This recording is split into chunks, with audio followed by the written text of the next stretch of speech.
Welcome to the Neo Operational Video Series for Software version 3.7. These videos are designed for targeted instruction to get you up to speed quickly and simply. This video targets moving light patch. So from our live screen, if we want to patch a moving light, we need to go in the patch, and then we need to know what type of fixture we're going to patch, what channel we're going to use, and the DMX addressing. So we'll probably would have started in the available fixture list up at the top. So what we're going to do is scroll down until we find Philips Vari-Lite.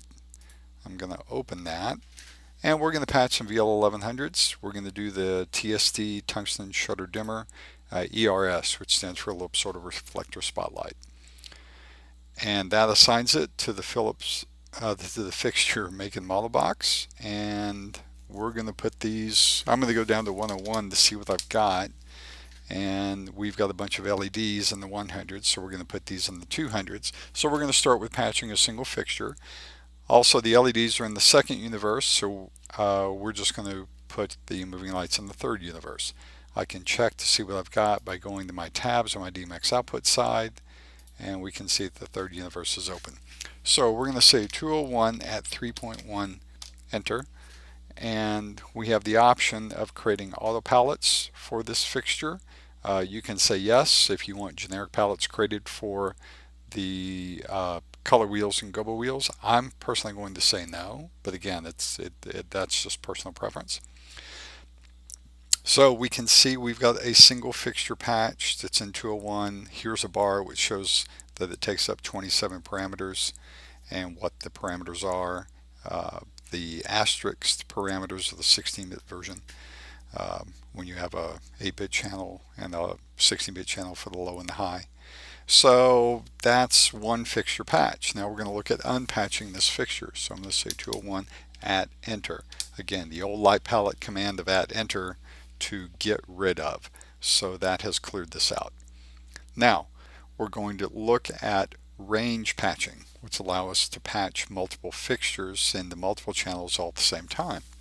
So we're going to patch 5 of them. I'll say 201 through 205 at with a starting address of 3.1, and we patch them up. Again, we'll get the option for creating all the palettes unless we check the box to say that don't, and I'll say no again.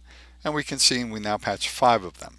Each bar will show us the addresses needed for one fixture. So we've got the first one in channel 201 starts at 1, next one starts at 28 for channel 202, 55, 203, so on and so forth.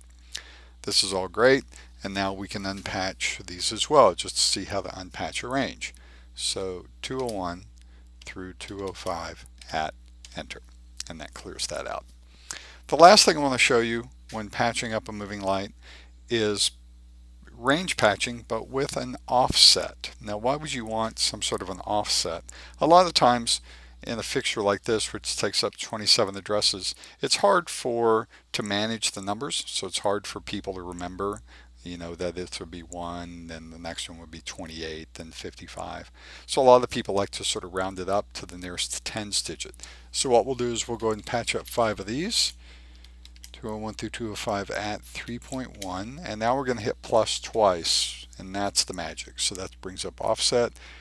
Since this uses 27 addresses, we're going to round this up to 30. And again, I'll say no about the palettes. And we can see here that this starts with address 3.1, 3.31, 61, 91, 121. So it's a little easier to manage that way. Now you can also manage this by just changing it here. What if I didn't want 3.21? I wanted 3.151. So you can just go in and change that information here pretty easily. We can see the addressing here. I can scroll up and down. In addition to that, for each fixture you have a pan tilt adjust column, and this will allow you to flip pan, flip tilt, flip pan and tilt. You can see the different swap versions that you have. This will help you orient the fixture based upon your encoder rotational preferences. So that's pretty much it. So I'm going to put this back to 3.121. And we're going to go live, and it'll ask us if we want to save. I'll hit enter, and now we can see we have 5 moving lights that are patched. So thank you for watching this Neo operational video for software version 3.7. Go to the Philips Strand website at www.strandlighting.com for many more videos on Neo programming and operation.